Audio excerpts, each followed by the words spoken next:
Bonjour, je m'appelle François Garde et viens vous présenter mon livre « La Dame aux oiseaux ».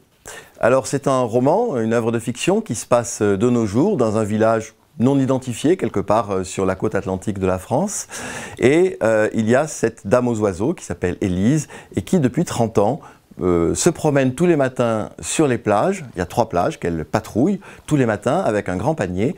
Et quand elle trouve un oiseau mort, elle le met dans son panier et l'emmène dans le manoir où elle habite, un peu à l'écart de la commune. Évidemment, cette attitude et cette persévérance surprennent les habitants du village qui ne savent pas trop pourquoi elle fait ça. Cette histoire est racontée par 4 personnages.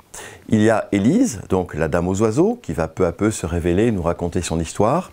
Et puis il y a Annie, une ouvrière à la retraite.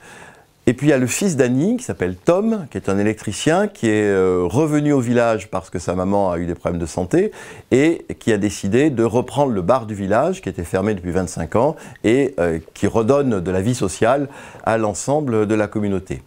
Et puis il y a Léon. Léon, c'est un vieil agriculteur, misanthrope et bougon, qui ne parle pas avec grand monde, qui a ses rituels, ses petites habitudes, notamment au bistrot.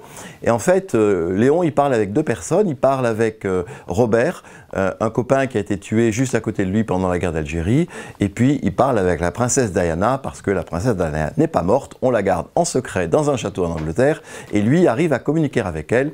Et elle lui donne de bons conseils pour la vie quotidienne. Donc, ces 4 personnages évoluent, se rencontrent, se croisent, chacun à son tour prend la parole, et on va s'apercevoir qu'ils sont liés d'une manière inattendue, puisque Annie va révéler à son fils qu'elle a travaillé comme femme de ménage chez Élise 30 ans plus tôt, et donc entre en scène le père de Tom, dont on sait depuis le début qu'il est mort il y a très longtemps, donc Tom a été orphelin très jeune, et puis il y a le mari d'Élise qui apparaît également, et donc le couple en fait, Annie et Valentin, ont travaillé, été associés à la vie donc d'Élise et de son mari, et c'est de là que tout s'est noué, et c'est là que tout va se dégrader, puisque Tom, involontairement, puisqu'il ne connaissait rien de cette histoire, va remettre en contact Élise et Annie, qui sont comme des polarités opposées.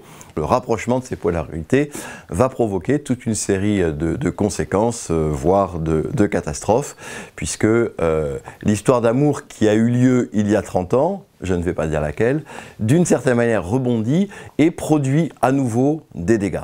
Donc c'est cette histoire qui est racontée autour de la dame aux oiseaux, et bien sûr, nous saurons au cours du livre ce qu'elle fait des oiseaux morts qu'elle ramasse, mais ça, je ne vous le dirai pas.